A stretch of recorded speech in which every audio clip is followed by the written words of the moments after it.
Greetings and welcome to the Arnold vs. Stallone podcast, the first and only podcast dedicated to the careers of Arnold Schwarzenegger and Sylvester Stallone. My name is Tim.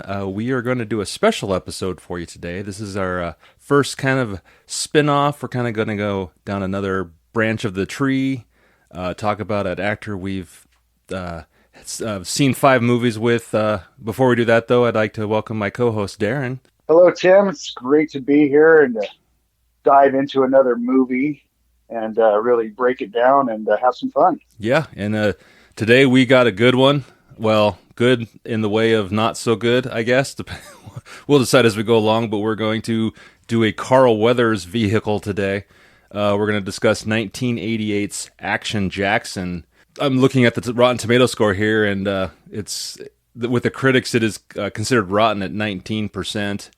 The audience is a little better at 35%. I remember, and I think why we're doing this movie is, many of you, if you've listened, we've done 5 movies with Carl Weathers, and unfortunately, the last 2 we did with him, and he has died, so we thought he needs a little more, a little justification here, or some, I guess, a comeback story, as it were, and so we decided to go into, when you think of 80s cheese, or when I think of 80s cheese, Action Jackson is the cheese of the 80s cheese for me. So that's right, Tim. We quoted this movie I don't know how many times when we were kids, and to come look at it with a fresh eyes and sort of a more mature outlook on 80s action movies. I definitely was happy to come back and rewatch Action Jackson after a long stint of not watching it. And yes, it's definitely a fun movie. Definitely a fun movie. And I saw this movie in the theater because there's one line in this movie that I loved, I saw it in the trailers. I loved it. When we get to it, I will share that. Absolutely. But I've used that line a million times. I've used it with you a million times. We've said it to each other a million times. We've all said it 1,000 times. I still say it to this day, and I even when I saw this movie, I mean, because I saw this movie at a pawn shop. They wanted 99 cents for it. And I'm like, you know what? Jackson definitely deserves 99 cents. Now, it's not the greatest movie, but because of that one line, made me smile, made me say, you know what? I got to own it. So, yeah. So, yes. And so we actually are, of course, we're talking about Action Jackson starring the late, great Carl Weathers. We also have Craig T. Nelson, who's a local hero of ours, I guess you could say, local fan favorite. He was a local boy here. So we're Craig T. Nelson fans, as well as Sharon Stone and Vanity. Yeah. So we have a few other guests in there. We'll get to them as they sort of appear in the movie. So, this has been definitely it's a wild ride of a movie. It was definitely crazy in some parts and great in others, but it was all thought of by Carl Weathers and Joel Silver while they were making Predator, and this has a kind of a mini Predator vibe, reunion sort of, we'll say, and as well as it definitely feels like a couple different movies kind of mashed together that we've seen, but it started off as sort of it's an 80s take on these sort of 70s, I guess, blaxploitation movies that they made in the 80s in the 70s. And I got to admit, I do love the movie Coffee. That is I watched that quite a bit. Yeah. And that's kind of your guilty pleasure. Guilty pleasure, and Pam Grier is beautiful. Oh yeah, so, no, I agree. But that's anyway. So it's supposed to be an '80s take on that movie, on that genre. I'm sorry, and they kind of came up with it together, and then started just kind of had a writer, and the director actually, I think, directed the stunts or something like that on Predator. So this was his first action movie, directing it, I think. So, um, but yeah, so but he's also done he's done some other movies, Hmm. um, uh, you know, quite a few. That but this is definitely his most well-known movie and best movie by far. Yeah, it looks like So he was like a stunt coordinator. He'd done some right, stunt work on like the Dukes of Hazzard and the A Team, and yeah, I think he directed a couple episodes of the A-Team as well. I hmm think I read that too. yeah, So yeah, that's looks like anybody he. who is Well, I was just gonna yeah. say, looks like he directed that gem Stone Cold with the with Brian Bosworth. Oh, the yes, the cinema classic that is Stone Cold. Totally. I mean, So Citizen wow, Kane or Stone Cold. I mean, that's been a debate amongst many men as far as the greatest piece of cinema history. At this point, I can't offer an opinion so because I haven't seen Stone Cold in a very long time. So yeah, that's it's been a minute. It's been a minute yeah. for me too. Now I know Lance Hendrickson is in that, and I love Lance Hendrickson, so I might watch it just to watch him because he's Hmm. so great and everything. So, and he plays a great biker in that, by the way. He does play a badass. And So, I will say too that going to movies that or watching movies that I thought were garbage back then, now I've actually hmm enjoyed. So I mean, I shouldn't, like yeah, I say, hmm to be completely honest, I can't even remember Stone Cold if I ever saw it. I remembered obviously hmm the trailers and the Bosworth, Brian hmm Bosworth, and everything, hmm but gun to my yeah, head, I couldn't tell you for yeah. sure if I saw that movie. So I think maybe I might, like you, gotta have to check that out just to say that you Mhm. know Right. it's good or it's Well, a big but steamy pile. and like I said, nowadays, if I just like a character, I'll just watch Hmm. I mean, an actor, and I'll just watch one of his older movies or his or her older movies that I like, just to watch them in it Yeah. because hell, they did it, and Right. they're not doing movies anymore or something. And I mean, So, even movies then feel like movies compared to movies today that don't feel like mhm, movies. Like take this movie mhm, for example. Like I say, I saw mhm. it in the theater. Right. It wasn't the best movie, but like I say, there was hmm elements of this movie I enjoyed. And then when I watched it for the first time a couple years ago, when I bought it at the pawn shop, it was like, okay, I got into it a little more, and then when we decided to do it, I watched it again, and I was like, okay. I mean, it didn't still have the same shine on it, but it was still enjoyable. I Right. mean, yeah, there's parts where I was just like, okay, come on, but for the most part, it was So, it's well, a pretty good flick. yes, and I think that, 80s movies, what we really liked watching in the 80s for action 80s movies was we wanted to see an above average guy do superhuman things. Hmm.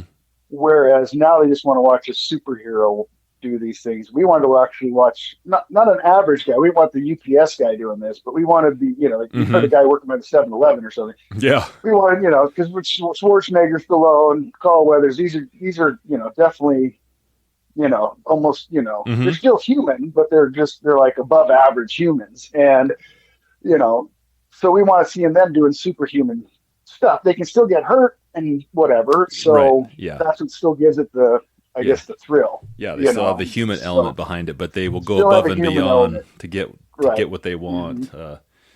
But so So, anyways, did this movie have yes, anything that reminded you of other movies that you wanted to talk about, or?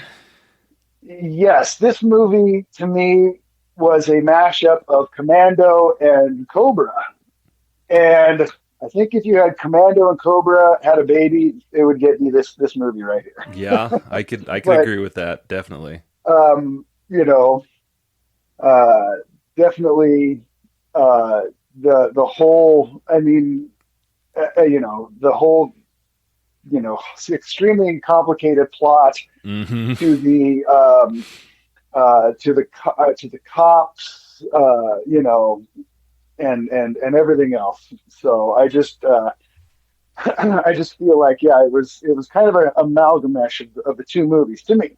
So, but Yeah, yeah, he definitely had the bravado of Schwarzenegger and Commando, and then a little. He was a little more personable than Marion Cobretti, but yeah, right. I could see.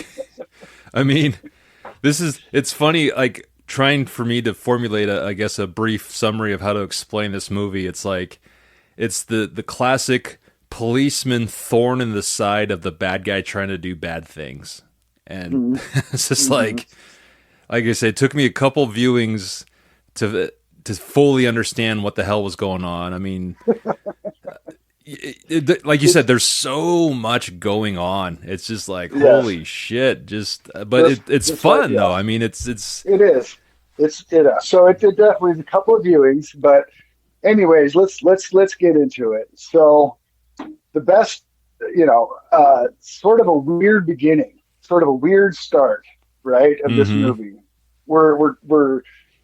We start off and we got a guy in the sort of his apartment with a gal, and everybody would know her from best thing. She's been in everything, but the best idea I would say is Goonies, the mom of the Goonies, right? Oh, okay. Uh, See, I remember her from Lethal Weapon, where she was the I was psychiatrist gonna for say Lethal yes. Weapon. She's been in everything.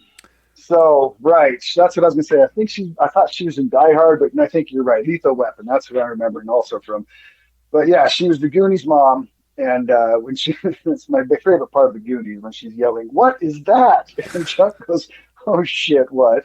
It's like it's just he just knows he's been had. So, Yeah. anyways, but back to the movie. So massive gunplay. Just all of a sudden they're in this apartment. They're talking about something or other. hmm Once again, very complicated plot points, and the whole apartment just starts erupting and these guys come in and they just start killing everybody and Yeah. shooting everything up and Classic 80s um, entrance, they blow out the wall and they come rappelling in and just smoke screens and machine guns and and they shoot the Goonies mom and she's down and you know they take the guy and they shoot him with a grenade. He blows up out of the. It's a killer stunt though. One of yeah. the best. The stunts in this movie is just awesome. hmm I think that's what makes these movies so great. Right. Because people they did risk their lives making these things, and yeah, he gets blown out of the light out of the. Some guy's on fire all the way down, lands in the table next to these people eating dinner and stuff, and it's awesome. Yeah. So, Yeah. um, and all of a sudden now, boom, you're in a heavy rap music, and they're showing sort of crime and cars being built and a lot more crime and dirty. So of course, you're in 1980s Detroit. hmm Yep. Downtown Detroit, it's dirty and It's full of like crime. It's crime ridden. just crime ridden and car building cars. It's just like, yeah, that's what you guys are famous for, filth and building cars.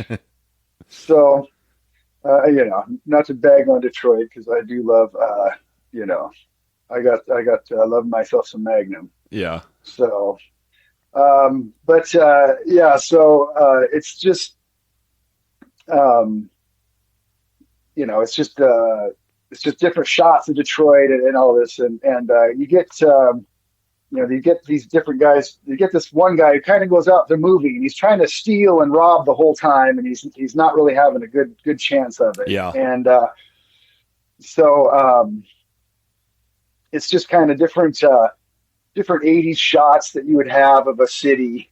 It's just kind of funny, but Yeah. People walking up and down the sidewalk, and two cops are watching this kid, like he's scoping people out or. yeah, and they're and of course one of these cops is Biff Yeah. Biff Tannen. Johnson? Yeah. Biff Tannen, sorry. Yeah. Yeah. Thomas Biff F. Wilson. hmm So there's our first sort of guest appearance by kind of cameo was Biff Tannen, and he's and they're following this kid, and he tries to rob this lady, and she kicks his ass basically. Yeah. They they throw him in the car and they start telling him, "Oh man, you're gonna have to start talking to Action Jackson," Yeah. and they basically start scaring him, telling him this guy's he can eat lightning and crap thunder. Yeah, he's the baddest of the bad. I would hate to be in your shoes Baddest right of the now. bad. And of course, the kid's like, "Huh? Yeah. What? Really? Oh Yeah, yeah, it's yeah. just- You're in for a world of hurt." Yeah, and they're just giving him all sorts of crap, basically just trying to So they take him down, and they're like, who's Action Jackson? And so they go into the classic '80s police station. I Mm, love the '80s police yeah, station me where too. all the criminals and the police are all just sitting at desks, and Yeah. just everything's wide open. They're not in some sort of holding cell. No, They just yeah. pull up right up to the desk next to this criminal and that criminal, and they're just, Phones are I ringing off just the hook and people are going phones are everywhere ringing. all the time. And yeah. Yeah, people are just wandering around, and people Yeah. are typing away, and it's a mad scene, and it's like, what is going on? And I just love the '80s police station, and so they start. He's the Biff Tannen starts talking some smack to the kid and to this gal who's like a hooker or something. And of course, she has no handcuffs or anything else, so she kicks him clean in the nuts. Yeah. Not to mention, And like, they were sexually harassing her, which I'm thinking, I get it, it's the 80s, and so I just love it. They put the kid down and they turn over, hey, baby, how much for a blah, blah, blah, whatever. yeah, You looking yeah, good. Yeah. Then, yeah. yeah, they're gonna do that in the police station to a hooker when Right. I mean, It's it's just like, oh, hey, there's a woman. We better sexually harass we, her.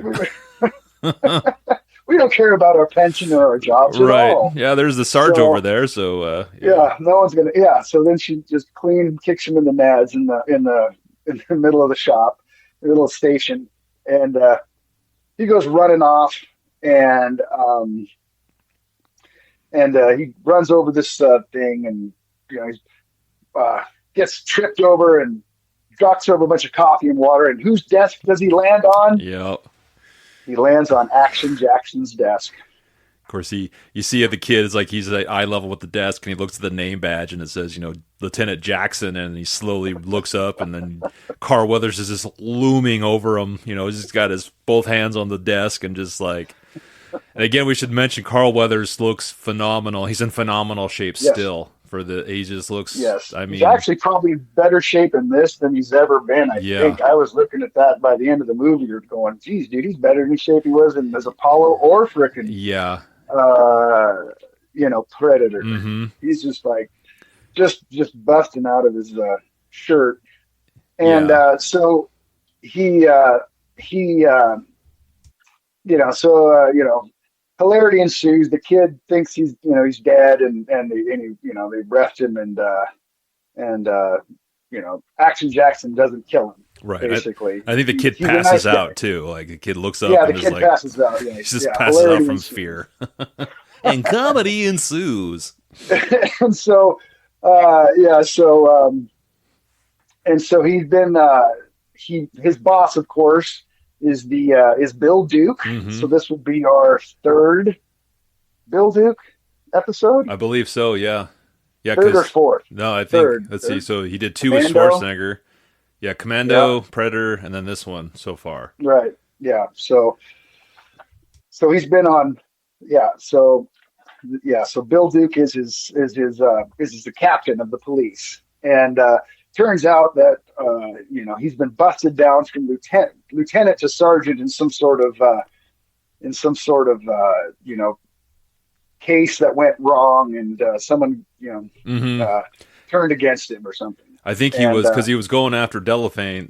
Yeah, right, Delaphane, yes, and yes, and yeah, so I guess real quick, the movie is based on like the auto union wars is kind of how it unfolds, which took me a couple of right, viewings to understand. And Delaphane, played by Craig T. Nelson, was a car manufacturer, and he had powerful friends with Action Jackson sniffing around his business, and so right. Yeah. Jackson went So a little turns far, out and that he got yes, demoted. yes, he got into it with this case. Craig T. Nelson, a powerful motor industrial something or other, which Mm, I mean, it's like who they're like go with the mob. I mean, we all yeah, know that they, right. it's like who We who don't is need to. this character that We he's don't see trying to. to? We don't need to see union negotiation breakdown talks or anything, and that's It's just like you just go with the classic, yeah, And so, but I guess they had to create this sort of big industrial guy that's trying to take down and is a criminal in his background or in his side job. Well, I will give him credit for going about a different route. I mean, yeah, it is kind of, I guess I mean, that's true. I The mean, yeah, classic, I agree. It would have been right? nice to see him go after the mob, but it's kind of, I guess, refreshing to see, I guess going, you're right. It's but especially still, well, yeah. yeah. I mean, I will say, without going too In far ahead, 1988 as well. right? So the businessman. This was the time of Gordon Gekko Yes, and that kind of stuff. So you got to figure the businessman was the sort of at that moment was considered like yeah, the kind of the Ted next, Turner and those guys. They were right? like The moguls and the stuff, and yeah the bad guys basically in that sort of late 80s. I think Even though too. it wasn't it, yeah. Well, it's like Um, because we don't really know a whole lot of what's going or the criminals or yeah the bad guys yet, and so that's why I yes. think this movie has so many layers that it's just like Mhm. like you say you got to watch it a couple times to kind of know what's going on, Yeah. and so Yeah. I mean like I said Right. I'll give it to them they definitely it's kind of a thinker, but then like you say there is Right. the 80s cheese that goes Mhm. along with it, so it's kind of the it's the best of both worlds So really if you think about it. so Bill Duke decides that Captain he decides that Action Jackson's got to go to a dinner, like Man of the Year dinner that he was supposed to go to, but now Action Jackson has to go because he can't make it because Right. it's his wife's Parcheesi night. Yeah. So so This he's got to go, and it turns out that they're doing Craig T. Nelson. He's the Man of the Year, the man yeah. who got him busted down from lieutenant to sergeant. And Right. so now he's got to go to this Man of the Year award for a guy that he basically hates. Yeah. And um, so he goes. So he heads to the big dinner, and he's kind of standing in the background, and all of a sudden, Craig T. Nelson's wife walks up, who is Sharon Stone, Mm-hmm. and they have this sort of conversation back and forth a little bit, and almost James Bond style, Right. and he's in this tux, and they're at a fancy dinner, um, and they're kind of talking back and forth, and she goes off and decides that she's going to introduce Craig T. Nelson Yeah. Yeah.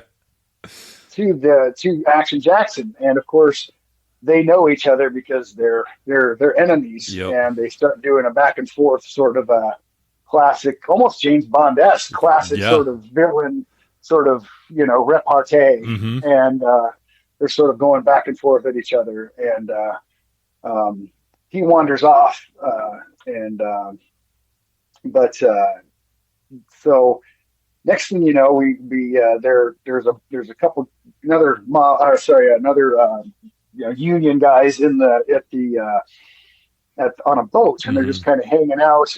And next thing you know, the same guys that blew up everybody in the first part of the movie show up again, start blowing up the boat. They start killing everybody. They're throwing knives and they're shooting everybody and they're blowing up stuff. And it's kind of cool. They handcuff the guy to a bomb Mm-hmm. and leave him there, and the whole yacht and everything just doosh. So Yeah. very cool explosions in this movie. Oh yeah. No, I But agree. I mean the explosions were awesome. The gunfire was cool, and mhm, they didn't really. mhm. I love it. They didn't go in there and give a monologue. They just get the guy's like, "Give me your hand, okay," and he handcuffs the bomb to him, and then okay later, and then he's just like Boom. close up, no, and then, and then you see the guys tutoring away on their little boat. Yeah. It's like, So next, so Action Jackson heads home. While this was all going on, he was driving home, and he pulls up in his, '66 Impala, yeah, gorgeous and car. gorgeous red. He's very happy about his car, and for some reason, his apartment building has valet parking. Yeah. I'm not sure if I've ever heard of an apartment having valet parking. Yeah, especially on a So, cop's salary, it's like how can you afford to live in a building like that? But so I thought he was the doorman, and then they were like, "Well, he's kind of taking his car. So what is going on? Maybe it just comes with being the doorman. I don't know." yeah, But it's he's got a young, sort of fast talking, uh, young guy in his 20s who's sort of this fast talking yeah, street kind of wise kid, and he's tells him don't rip the tires, and he of course he rips the tires, and he's just like shakes his head, I know, it's kids. And it made me wonder, does he go through this every single day he comes home, where the kid just peels out in his 66 Chevy Impala convertible? Dude, I just put $200 worth of new tires on the back, dude. Like, and of course, can you please, for the love of Christ, don't burn off my tires? Joey Jackson's just smiling, just like, and don't burn out.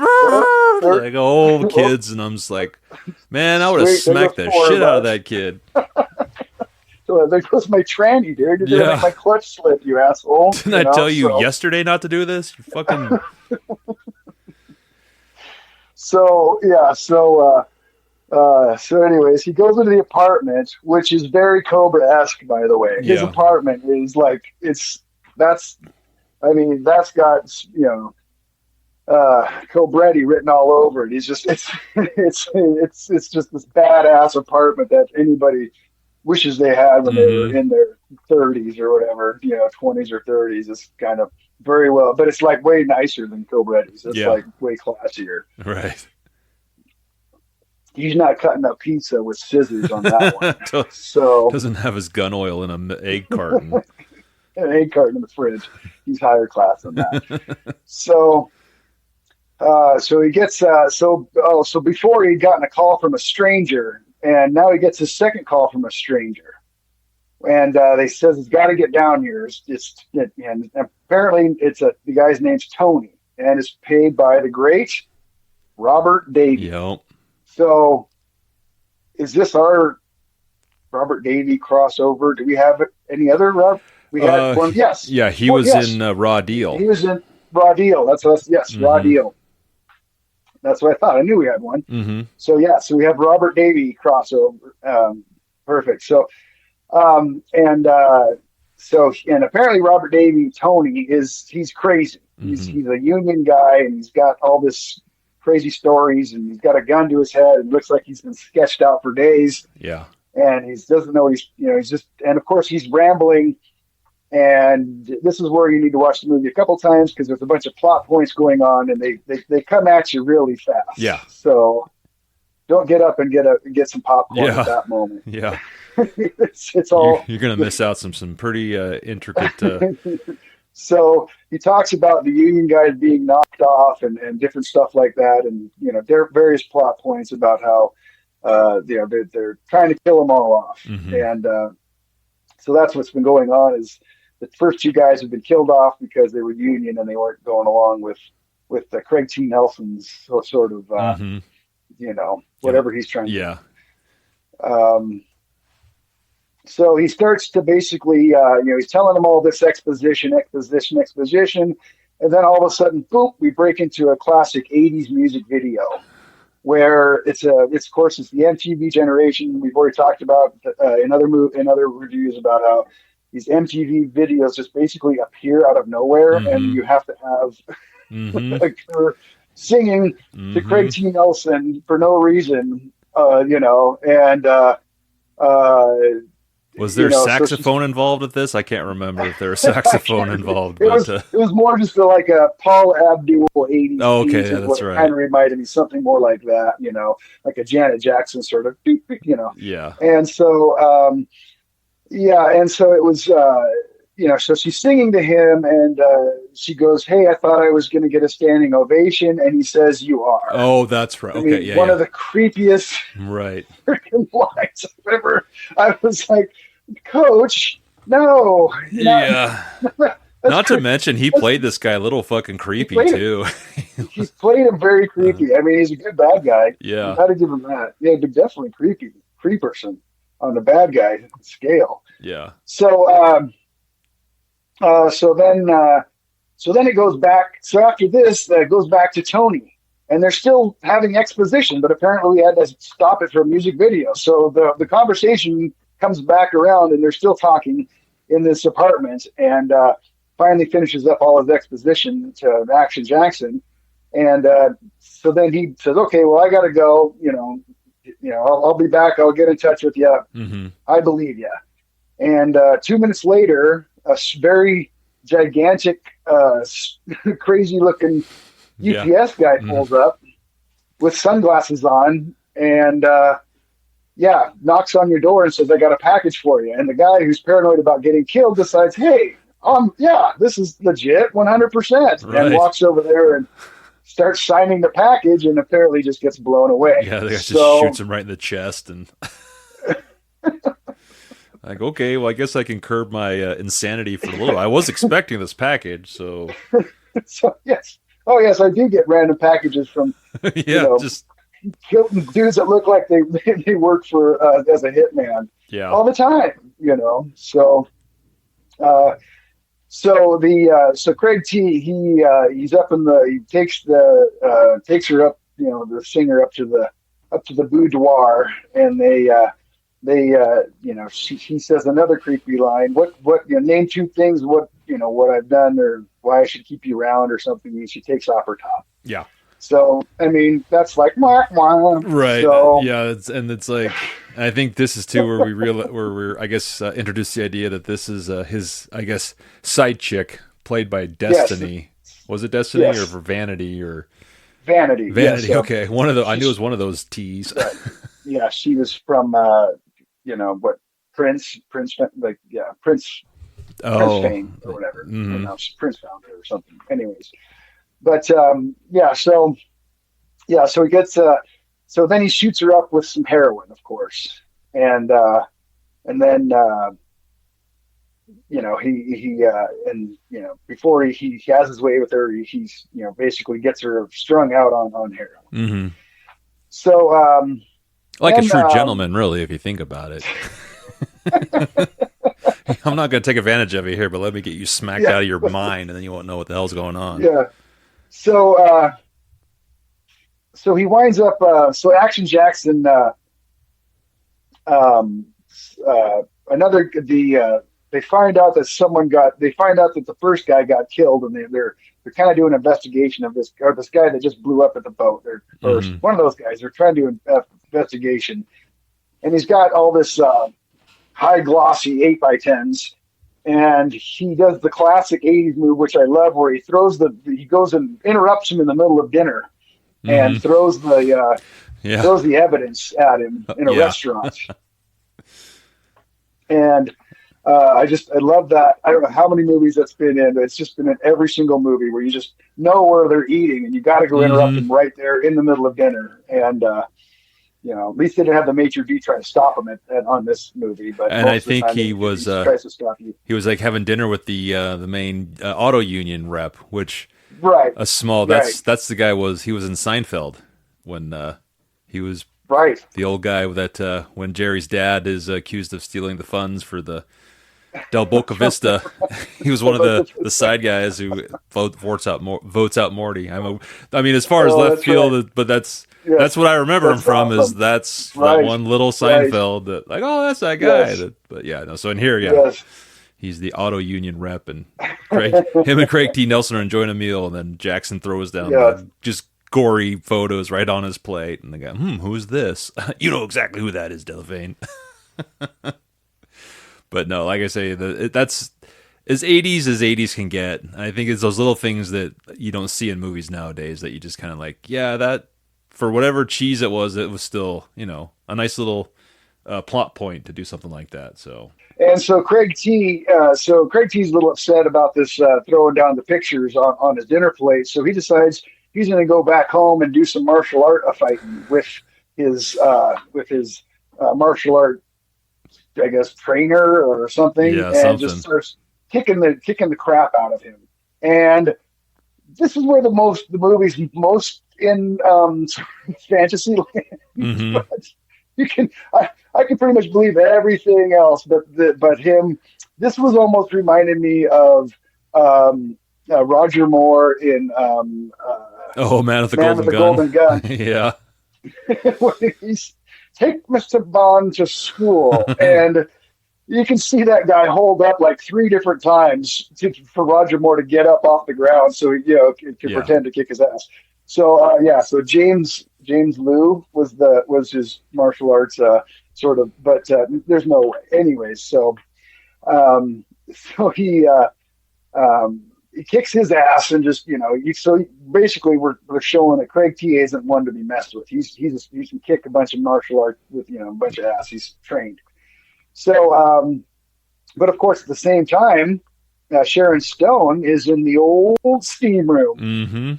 And man, with Sharon Stone was one of the most beautiful women of the 80s, hands down. Yeah, no, I agree. I mean, I love that she has no problem getting naked in her movies, and so in many movies. Yeah, and this is one of them. If you like seeing, but you can see why Michael Douglas ran the risk of being stabbed to death. Right? Yeah, for sure. You're like, it's worth it. No, it's worth it. I'll risk being killed by this. Hey, if I die, I die. But come on, look at those legs. I mean, come on. Come on. She's hot. You see her. Look at her, right? I'd be dumb not to do it. So he. I got to mention that. Not to mention, so his henchmen though, who are helping him out. The guy is from. Please help me real quick. He's from. He's been in a million things. He's in Big Trouble. He's been in Lethal Weapon. I'm trying to think. I can't remember. Oh, it's Al Lee. Oh, okay. Yes. He was. Yeah, he was in one of the Indiana Jones movies. I think it was the. He's been in every single movie. Yeah, the Asian guy. He's one of the best action stars. Yes. Yeah, he's awesome. I love him so much, man. I know him. No, I can't think of his name, but yeah, no, I know. It took me a while to picture who he was, but Al Leong, yes, yeah. So Al Leong, yeah, he's awesome. He's been in everything, and he's just. I just wanted to give shout out to him because he's great. But yeah. So anyway, so his other sort of count is Nicholas Worth. And he's also been in a million things. He's done comedy. He's always sort of the bad guy or the tough guy. He's been in Night Court and a million different things. He was in, like Clint Eastwood fought him in, in a movie, like not Full Metal Jacket. Sorry, I'm got too many movies going on in my head at this point. But anyways, if you look him up, you'll know who he is, or you can see him. But he's the bald guy who was just kind of his butler-looking guy. You know who I'm talking about. I can't picture him. It's been a couple weeks since I saw it, but yeah. If you saw him, he's just been in everything. But if you looked up his sort of resume, he's done a million things. So, anyways, but so So Sharon Stone hears him talk about, we got to get rid of the guy. We got to kill him. We got to kill him. And she's on the phone and she's like, uh-oh, maybe my husband isn't so good. Yeah. So she starts to try to talk to Craig T about it, and he poo-poos her. He's doing I'm on a conference call, making millions. So I gotta let you go. And yeah.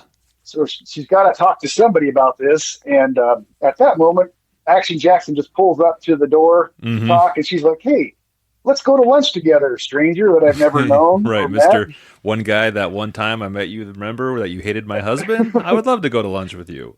Yes, the guy that hates my husband? Absolutely. Let's go to lunch, complete stranger. Yeah. So, rich women do that all the time. So, it's dime a dozen. So they go to lunch, and she explains to him what's going on, what she heard, and what she's overheard, and everything.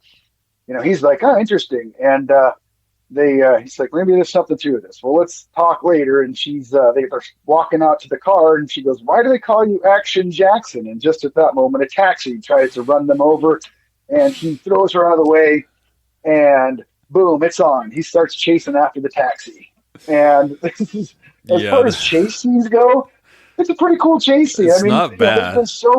There's been so many chase scenes done that it's actually like, okay, this is different. It's a little far-fetched, but I mean, we Not as much as watching Craig T. Nelson kick that guy's ass. no, exactly. That's it fits in so. And I think to kind of clear it up, it's like if you haven't seen it, when we're talking chase scene, action is running after this taxi. It's not a car chase scene. So he's running after the taxi. Yes, and as chase scene goes, he's literally running after the taxi. And at one point, the taxi gets sort of slowed up. He does a crazy jump and jumps on top of the taxi. Yeah. And so now it's not even real. It's a chase scene, but they're kind of on the same taxi. And so he gets the taxi to stop, and he flies off the taxi, does a couple somersaults, and he's fine, and stands up and basically decides that he's going to, he wants to go mano a mano with this guy, like, kind of like Commando at the end, like, come on, stick me with the knife, bandit. And so he tells him, like, come on, just put the gun down, it's me and you. So he decides to slap it in the drive and try to run him over. And at that moment, he flips over the car.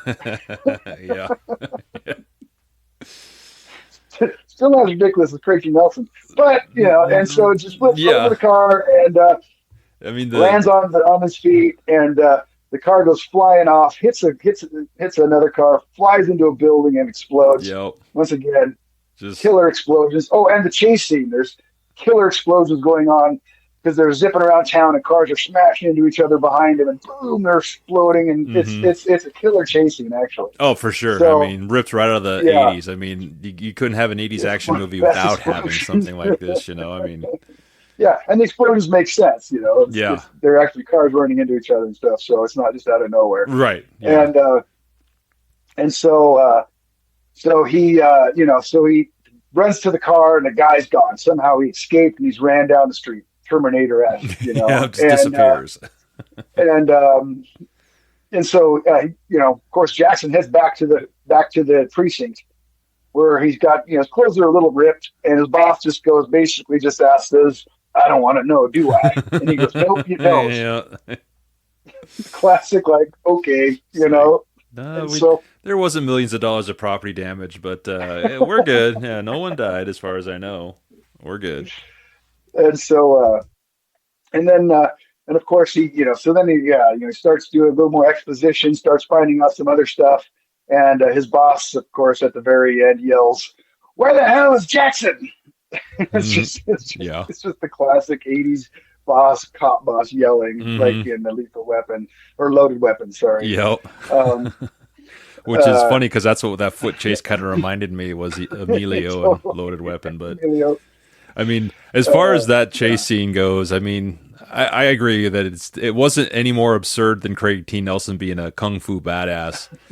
I couldn't buy it, but it didn't really take me out of the movie. I mean, I forgot about it until the recent viewing, but it's just like, okay. I mean, I understand. I mean, it was fun, and then the somersault over the car almost lost me there, but I was like, okay, I get it. Whatever. It's a movie.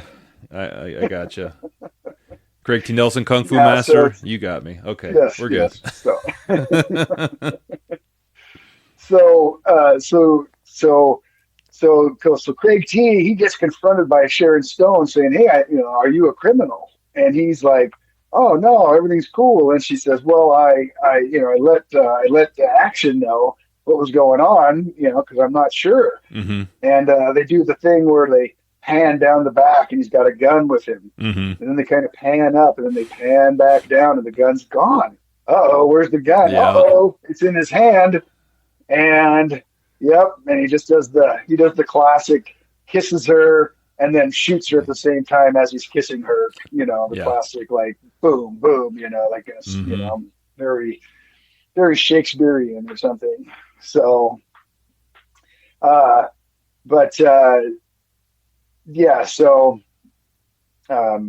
I'm sorry. Right before the Craig T. Nelson, right before Sharon Stone, we had another music video where she sings to Jackson. Now she's singing to Jackson, sitting there. So she's now fallen in love with Jackson, And so, but then, Because doesn't yeah, she so go with then, Jackson after this, where he's all trying to right. Right. So after he kills her, um, so then he goes, so Jackson goes behind he wants to talk to her. So he goes behind to her, whatever, her dressing room. hmm And there's a giant dude guarding her door. And he like hits him with a full on football, like tackle. And boom, they both go through the door. And she's sitting there and she's getting ready to shoot up some more heroin or something. Yeah. And, for some reason they decide that they're going to go on a date or go out on the town together. Right. So, so, um, and she's trying to get info out of her because he knows that she's his mistress, Yeah. Craig T. So he's trying to get all sorts of info out of her, and as they're on this date, she keeps calling out his manhood because he hasn't banged her yet. hmm And literally, they've been together 15 minutes, and she's like, why haven't she banged me yet, Right. or something? Yeah. And It's like, you're a man, I'm a very, woman. Why haven't we done it yet? yeah, it's very strange how they're portraying this girl. So, so while they're out, Craig T had planted the body of Sharon Stone at Jackson's house, and so they decide, okay, well, they start driving back to Jackson's house so he can, sort of talk to her some more. hmm And Sharon Stone's dead, and of course, everybody's blaming Jackson that he did it. He killed Stone. Yep. He did it. Had to have been. We found her So body in your apartment, so it had to be you. yes, had to be you. There's no probable cause Nope. or evidence, or you've got an alibi. You were Yep. sitting in a freaking restaurant with hundreds and hundreds of people watching you, but okay, it's you. So so they decide, we're going back to your place. He goes, tells her, and she's like, yeah, finally, I'm going to get some action, hmm which she's just horny as all get out. And so they go in there, and she's ready to, her phone starts ringing. He says, hey, does anybody know you're here? And hmm she goes, no, nobody knows I'm here. And then her answering machine picks up, classic 80s, hmm answering machine, and boom, the whole apartment blows up, and they barely make it out alive. Which I'm not sure if it works that way, but Yeah. so It's 80s, man. Everything works that way. It was a so different they decide to time. go. Everything was primed to So blow up back then. it was just easy. Technology was much simpler back then. Everything just blew up. So, um, they decide to go to a shitbag hotel in the middle of nowhere, and he leaves his beautiful car out in the alley, and Yeah. they check into the shitbag hotel. And the guy behind the counter is he's been in a lot of movies too. It's Chino Williams, hmm I think his name Yeah, is. Chino Fat Williams. Yeah, so he Because that's another I know crossover. that. He was in the Terminator, too. Oh, okay. He was Yes, I know. the dump truck driver. Oh, really? Yeah. Oh, awesome. Cool. I just knew him from Weird Science. Okay. So Yeah. he's when they're having drinks at the bar, and Anthony Michael Hall gets all shit canned, and it's one of my favorite parts of that movie. He Looks starts like he telling that was in story. the first 3 Rocky movies, too, with different two uncredited roles, Oh, and then one in. He was a derelict in Rocky 3, so. geez. Hey, how about that? He's been in the Schwarzenegger, Stallone, and the Carl Weathers movie, so Wow. So we got it. we got Yeah. the Jeez. rare triple there. We didn't even know it. That's yeah. I got it. Did it. Yeah. That's awesome. Yeah. He's awesome. He's been in a lot of stuff. He's hmm funny. So they go to the shitbag hotel, and they get into a weird deep conversation about stuff, and she's basically says, if you're gonna bang me, do it now. And he's like, nope. And then scene over. hmm So Yeah, that was, yeah. so Their whole wake up. interaction was weird. It's a very strange. So they wake up the next morning, and he's like, he's all, of course, it's so funny when they're trying to get a little eye candy for the ladies. It sometimes doesn't come across that way. It Yeah. comes across another way. But he's walking around without his shirt on and stuff like that for no reason. And it's hmm like, they're trying to get a little eye candy for the ladies, basically. I think is what they're like. We got to keep the women interested in this movie. So if they're still with But us, we got to give them a little eye candy. this is pretty much only guys who are watching the movie at this point. But so so they go out and they go to a bar, and of course they meet another guy from Commando, Mm-hmm. the guy who basically is his he kills in the airplane Mm. in Commando, Charles Meshach. Meshach. He's the guy. He kills him in the on the airplane, breaks his neck. And says, Oh yeah, okay, yeah. I remember. So that's the guy who they meet up with. So there's another crossover there, and so he takes him into the back of the hotel of the bar and starts to because they're asking for some. He's told there was a code name. Mm-hmm. Looking for So somebody. He's asking for a code name or says something, and he gets back there, and they open up a drawer, and it's a guy's nuts sitting in a jar. Yeah. And when you find this out, he gets smacked on the back of the head by the guy. Basically, is for a cop, he's pretty naive. He pretty much wants to he doesn't do a lot of James Bond-esque sort of situations where he just kind of lets, I can get out of this, so I'll just do whatever happens, Yeah. So he gets smacked on the back of the head, and he wakes up, and there's guys telling him that they're going to cut his cojones off, basically. Mm-hmm. So, before that though, he tells her that he's a cop. So he'd already told her that he was a cop. But I say that already? Yeah. So, but they're going to pull his, so they're going to cut off his balls. Why are you talking? Why did you talk to this guy? Why is this guy? Mm-hmm. Why are you asking for this guy? Mm-hmm. What's, this guy, blah, blah, blah. And, she comes out and does the I'll save ya, and, basically starts saying that, he's crazy. He's crazy. Don't kill him. Don't kill him. Yeah. He doesn't know what he's doing. Does the I'm crazy thing. Yeah. Yeah. And, gets him to kind of sort of focus on something else. And then, of course, boom, goes Peter Action Jackson and just kicks the shit out of all of them, which is just like, yeah. You're like, go, action. And he just beats the crap out of all of them, and it's just awesome. So they go back to the hotel, and the guy tells them, no, you got to go to a barber shop. Yeah. And talk with this woman. Yeah. Which I didn't think women worked at barber shops, but I don't know enough about barber shops. Yeah. So I don't. Maybe they do in Detroit. Yeah, I don't know, but you and I are bald, so we don't. Yeah, that's not exactly. Our forte, we'll just say that. Haven't been to a barber shop in 20 years, so. So she goes back to. So she tells them what's going on, and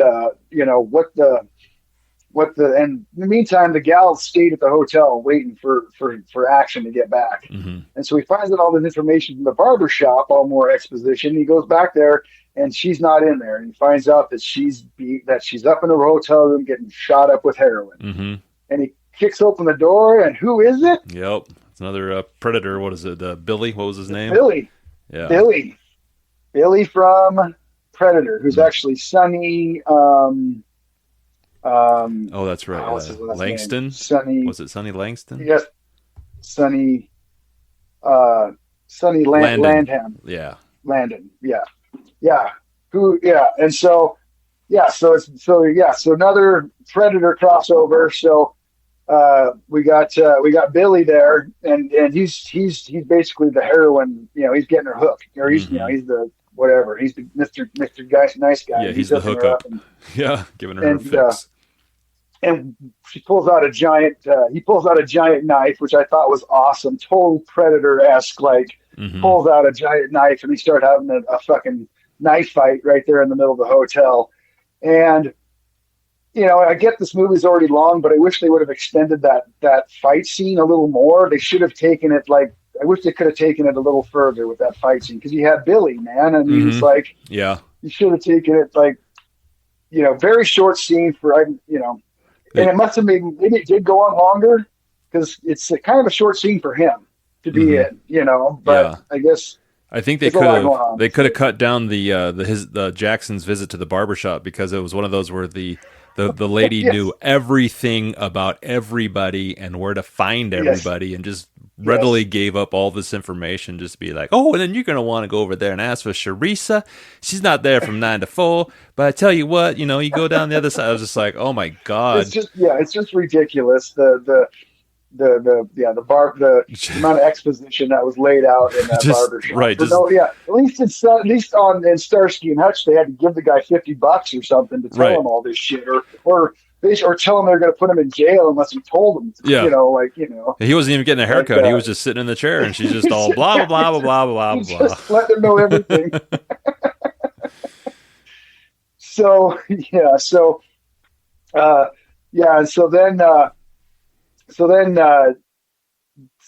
then he decides, all right. So he gets her out of there, and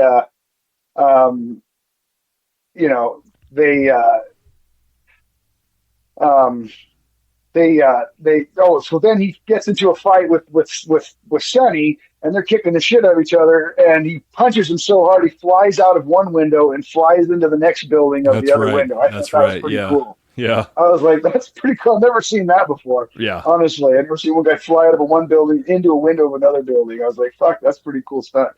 Of course, we should also mention too, before this, the morning they get up from the first night in the Fleabag Hotel, they go out to Jackson's car and it's just stripped.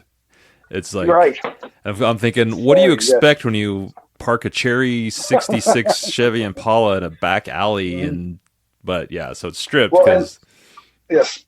And luckily at the time when it was stripped, he put the top up. Yeah. He put, even though the car has nothing left on and not even doors, he decides he's going to put the top up. Yeah. And man, did that come in handy? Yeah, I mean, the foresight to do that was amazing. So as he's fighting him, kicks him out of there. The guys that are the killer guys show up. The guys who've been killing everybody the entire movie, they show up and start killing and start to try to kill him, right? Is that it? No, the two cops, Biff and the other cop from the beginning. Oh, they pull up. That's right. They see the car. Oh, that's right. That's right. They see the car. Yeah. I'm sorry. You're right. I'm in a different part. So the Biff and the other cop, they run upstairs to chase him down, and they jump out of the freaking third-story window, land on the car. Yeah. But luckily the top's up, and we all know you can survive anything as long as it's a convertible car. Right. It's just like a big airbag. It just poof. It'll break your fall, and there's no seats underneath anything. There's just steel construction, but yeah. It's triple ID and suspension, but yeah. No problem. We got that hood. We got that thing up, so we're good. It's because remember, the it's the 80s, and nothing hurts you, and everything blows up. So they decide that he decides that's it. They steal the cop car Mm-hmm. and rip out of there, and the cops are like, oh man, we better find a new job or something. And two bumbling morons that they are. Yeah, it's like, you ever had your head shoved up your ass? Well, you're about to have it or something. Yeah. It's just, and so Action decides he's going to use the greatest plan ever and just drive really, really fast, and it'll freak her out, and then she'll agree to team up with her. Yeah. And that's exactly what happens. Ironically, it works. So, I mean, we've seen it time and time again. You do 75 down an alley, right? And they're like, I'll do anything. Yeah. So, yeah. because she is truly the junkie with the heart of gold. Right. And yeah, she's the pretty woman, Yes, it cracks me up. The 80s had nothing but hookers and junkies with the heart of gold. Mm-hmm. Like, every girl was like, even though, she wasn't going to frickin' second he went to sleep, she wasn't going to slice his throat and steal his wallet and take off with him, like a junkie would. Mm-hmm. She's like, oh no, I'm good. And so, you had it in Trading Places, you had it in, it was just the trope of the 80s to have the hooker with the heart of gold. I know she wasn't a hooker, but yeah. Yeah, the still junkie. pretty Yeah, no, close. I agree. Yeah, you're gonna help me take down Delphine. No, I'm not. And okay, well, we're gonna drive towards this brick wall at 75 miles an hour. No, you're not gonna do that. And then he keeps going. Oh, what? You what? Okay, okay, I'll help you. I'll help you. And then Yeah, and then actually helps him. You know yeah, what I mean? I mean, not just says, "Oh yeah," and then steals his wallet the second he's not looking. So, yeah. um, This is kind of the point in the movie where I'm just kind of like, okay, we can wrap it up a little bit because it was starting to get. so Which, now they go.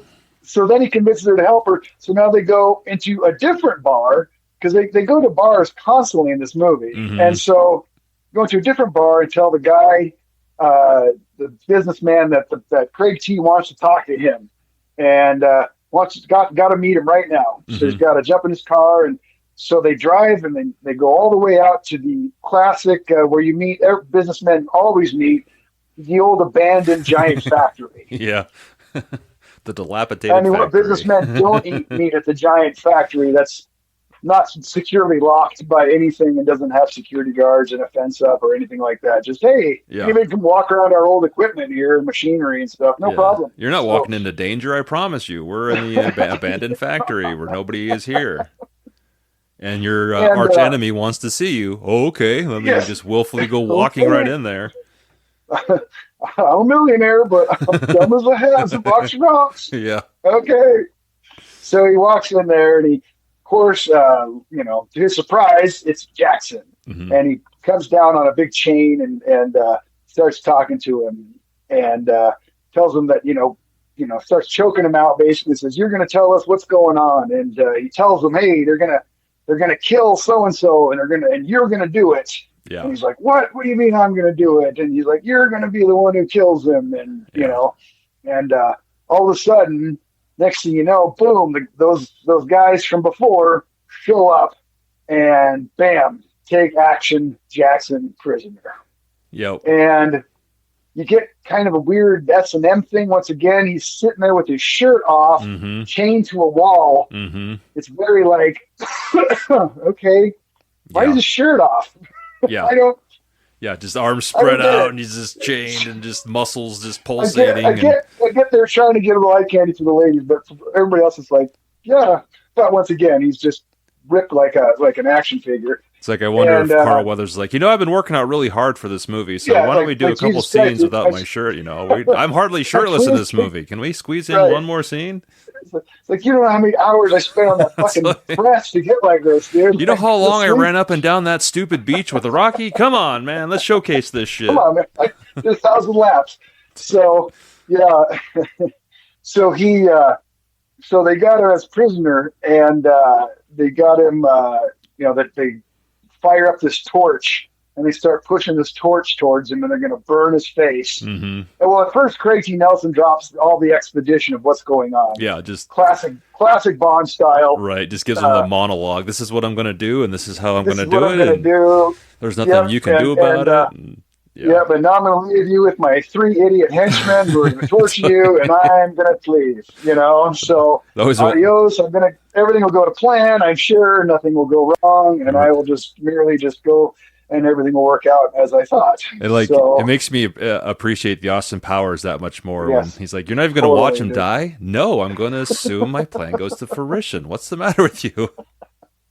I have a Or like- gun like- right now. You like- just don't get it, do you? Or, or like the third one with Michael Caine, where he's like, "Do you know how many of you guys I've taken out of my life?" Yeah. He's like, you don't have a name. Like, you're just sidekick number 1, guard number 2, or whatever. And he's like, Yeah. he's just like, judo chop. Yeah, totally, dude. So it is the classic. So they have the big blowtorch going towards him, and, almost right in his face. They're going to blow, just basically Mhm. going to blowtorch his face. And all of a sudden, the bouncer from before, I still don't understand why. I must have missed that in this very complicated plot, but he comes to help him. Yeah. Maybe he just liked the way he tackled him or something. But Yeah, because I'm with you there too. That surprised me. I mean, before that happens, though, we got to mention the setup for the line where the guy's like, "We're gonna have a barbecue," and then sorry, yeah, the best, yes, the best, yes. We're So gonna have a barbecue. before he fires up the torch, he goes, "We're gonna have a barbecue." Yeah, Yeah, let's barbecue this guy up or something like that, yeah. right? And so I think he's just like, "We're gonna have a barbecue," and then barbecue. and then the bouncer, the the bouncer comes in, and I thought the same thing. I'm like, why is the bouncer helping Action Jackson? Because their one interaction they had, Jackson kicked his ass. Now, why is he? I that didn't make sense to me. And then doesn't what's the guy from the hotel also show up? Because there's two of them that show up to help him out. And I think it's the guy from the hotel, the Chino Fats William, Kid Sable. I guess he was a boxer in his his day or whatever. Right. Yeah, they come to rescue Jackson. And so they beat him. They help him, and he, of course, he uses the torch to burn off the chains. Yeah. That he's chained with, because very those manly. wouldn't get hot at all. So, yeah, totally. No, not at all. I don't know if that would, but it looked cool. So, I'll give him that. It looked cool. It looked cool as hell. And so of course they start kicking some ass, and the guys fall down, and he grabs a gun, and the bouncer and them they run out the end of this tunnel. And they're standing at the end of this tunnel, kind of hiding. Mm-hmm. And all of a sudden, the main bad guy comes walking down the tunnel, and Jackson says, "Hey!" And the guy he knocks him over, and he turns around, and Jackson says, probably the greatest line: "How do you like your ribs?" He goes, "Barbecue? Yeah. How do you like your ribs?" And lights him up with a grenade, and just blows him into Kingdom Come. Yeah. And I mean, yes, how do you like your ribs? As we were talking about this earlier in the beginning, is probably one of the top 10 greatest lines. Oh yeah, from a movie.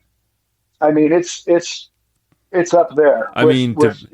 To be completely honest, if those lines weren't in that movie, I would have never seen this movie. I would have never remembered this movie, and we wouldn't be talking about this movie today. But just because those 6 words were uttered in 1988 when I was watching the trailer, I'm like, oh my God, I got to see that. And then it definitely delivered. I mean, it's cheesy as all hell, but you know what? It was cheesy as hell, but it fit, and I loved it, and it just... Every barbecue we've ever had, that's how do you like your ribs? I know. We said that 1,001 times. I mean, it's one of the greatest lines of all time. And my wife makes ribs. I say it to her, and she has no idea what I'm talking about, but it still makes me laugh when I say it. How do you like your ribs? Yeah, I mean it's up there with "I'll Be Back" or any of those, and it's as good as any Schwarzenegger Stallone line, or even up there with John McClane or absolutely Yippee-ki-yay. It's as good as anybody's ever said. It's top 10. So. Just the originality of it, and just the simplicity of it, but. Simple and to the point, and just awesome as hell. And I love because it's because of course they close up on Carl Weathers' face, and he's selling it. He's not doing the tongue in cheek. He's definitely and I think he's pissed. Yeah. So it's just like yeah. So he winds up. So they get out of. So he blows them up, and so now he's free to go. Save the girl and save the guy and save the day, basically. So he's got to.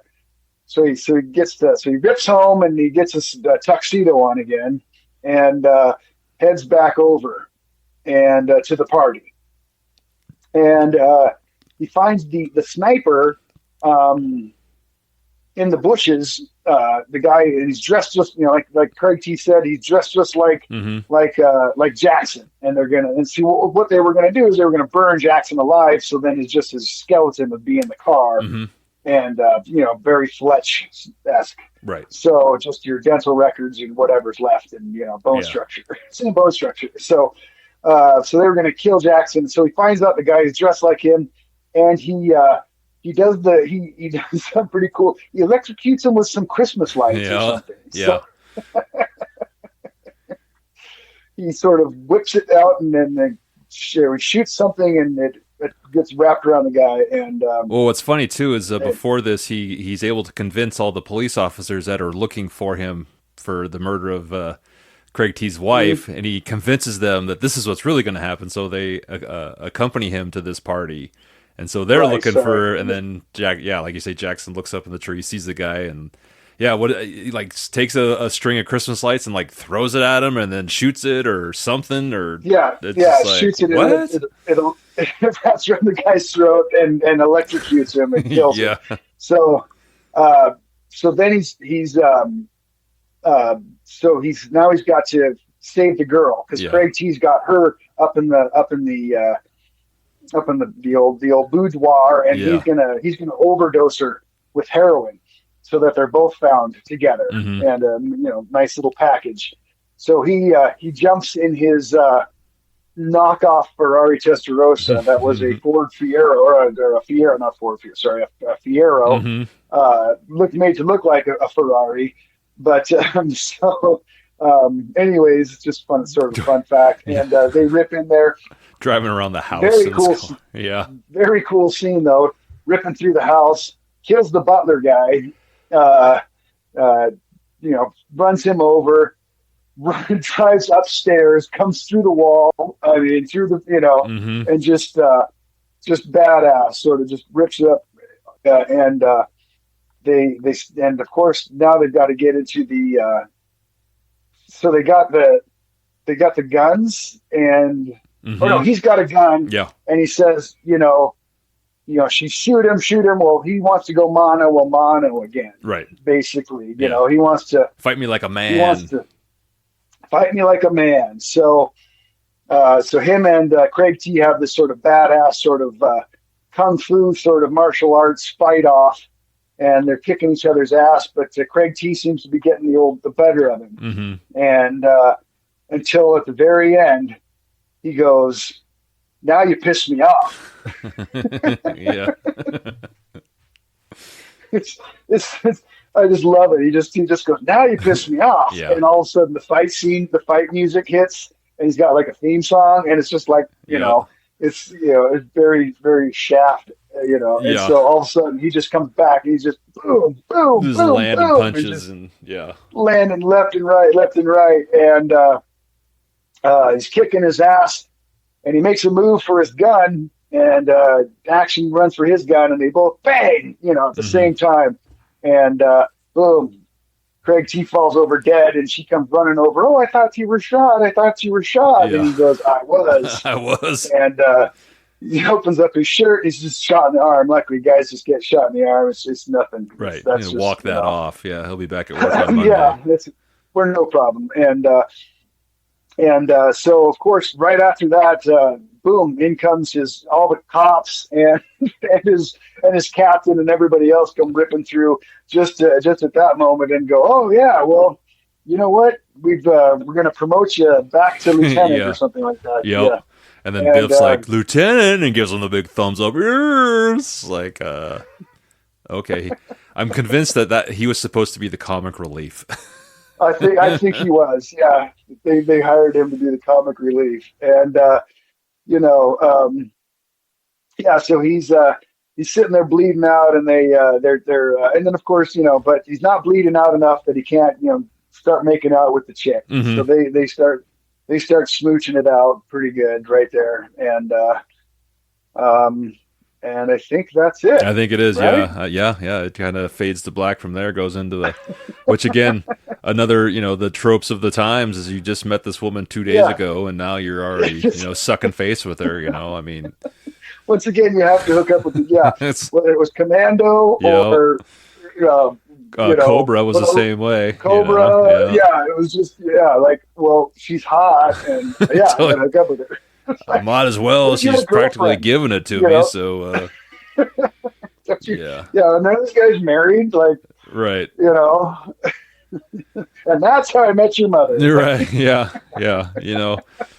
I mean, this movie, I still enjoyed it. Like I say, it was definitely '80s for '80s sake, and that's great. Yes. I always wish that they would have made another one because it actually looks like it turned a little profit. So it didn't. Hmm. It wasn't Yes. it says the budget I was was, 8 to 10 and made 20 million, so it made some yeah, money. I was reading that they wanted to, and it just can't remember Yeah, what I was yeah, reading it that it just didn't never happen. really, yeah, it But never really materialized, and that's hmm kind of a shame. I think, hmm because I think I saw that too, where they wanted to make a franchise out of it, and then hmm it's like sad because how it had it been nowadays with the numbers it made, we would have gotten a second one, where hmm everybody's so sequel happy that Oh yeah. you Well, know, nowadays, I think Schwarzenegger would have been smart enough to do like he would have done a cameo in it, mm-hmm, and then they would have had him like back in the second one, mm-hmm, and they would have maybe teamed up or something. You know mm-hmm, what I mean? mm-hmm, Like, yeah, yeah. I mean, that's what. It's like they left money on the table, or Stallone would have shown up, and then they would have teamed up or mm-hmm, something. It's different characters, but we just now, yeah. I think Hollywood just didn't. They didn't. I don't know. They were trying to get too many. Just like, well, no, it's just him. He's mm-hmm, the star. yeah, And it's yeah, whereas much more like I like much more. As we'll get to here in the next couple of weeks, I'm much more of a Tango and Cash guy, where you got the two sort of right, yeah, heroes, yeah. of equal sort of stature.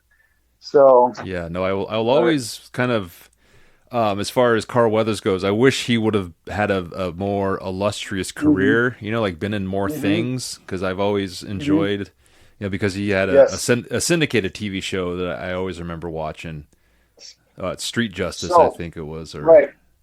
but, Well, and so here we're gonna do something new on the show, and I'm gonna give two random movies that I like that have some of these actors in it, and these are necessarily the best movies that they've done.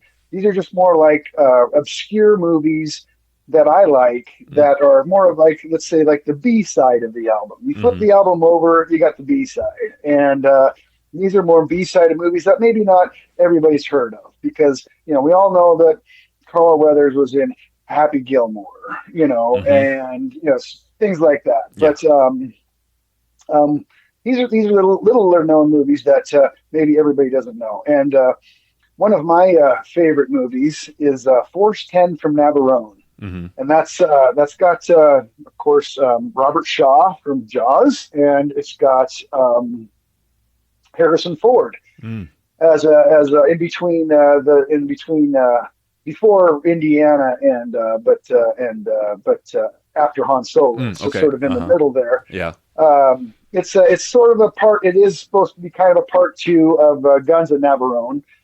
It's not nearly Guns of Navarone. And if you watch it as a standalone movie, it's a very good movie. It's mm-hmm, it's it's a lot of people poo-poo it. It's because it's a little strange, but I love it. Barbara Bach's in it. nice, Um, uh, the Jaws, he's in it. So they're obviously they were in Spy Who Loved Me together. They're also in this movie together. uh-huh, So I can't remember Jaws' name off the yeah, top of my Richard head. Kiel, Richard Keel. Yes, thank you.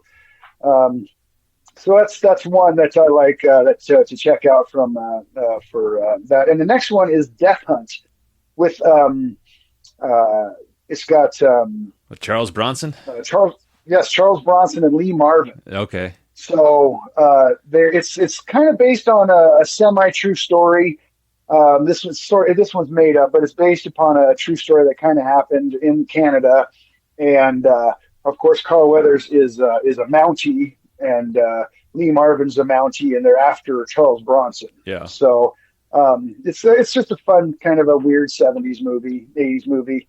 So these are those are two of those movies that are just kind of a side B for that. For Craig T, I also like uh, it would with Stir Crazy. Oh, okay. So Uh-huh. with Yeah, with Gene Wilder yeah, and Richard Pryor. Richard Pryor. Yeah. Oh, that's a great movie. He plays the one of the cops or one of the prison guards or something like that. So that's not really he doesn't really star in it, but that's a he's well in that. God, So I haven't seen that that would be movie in that a one for him. million years. Yeah, I used yeah, to be it's a on good Comedy movie. Central all the time. Right? Yes, Stir Crazy. Yeah, it's a great movie. I love it, and it's not there. I mean, Silver Streak is obviously the Mm-hmm. better of the Gene Wilder, Richard Pryor movies, but it's still pretty good. And the other movie for Craig T would be Blades of Glory. Mm-hmm. He plays the coach of the hockey or the ice skating Yeah, team. yeah. So that's That's one of my that's favorite that's Will Ferrell movies. yes, yes, yeah. I love it. And so, of course, for Sharon Stone, we all know, of course, she Basic Instinct, Casino, and all those ones. But to go a little deeper dive on Sharon Stone, I like uh, King Solomon's Mines. It's kind of a stupid movie. It's an Indiana Jones ripoff. It's completely, um, Wasn't Matthew Modine in it's that one? no, no, Oh, Richard Chamberlain. it's Richard Chamberlain. Yeah. So, which he's I like Richard Chamberlain. He's just everything he's in. It seems like to raise above what he's doing. You know what Mm-hmm. I mean? He brings the movie up, even though it's a crappy canon movie. He brings it up because he's such a sophisticated guy or something like that. Uh-huh. So, anyways, I mean, of course, we all know, of course, Puerto Rico. But my second one would be for Sharon Stone would be um, uh, Police Academy 4. I do love the Police Academy series up till number 4 is the last of the Police Academies that I liked. Mm-hmm. I do like the Police Academy series. Obviously, everybody knows those. They're very cheesy comedy, stupid movies. But I do want to live in a world where those guys are super cops. Mm-hmm. So you know Yeah. what I mean. Yeah. But so those are my obscure picks for the top actors in that movie.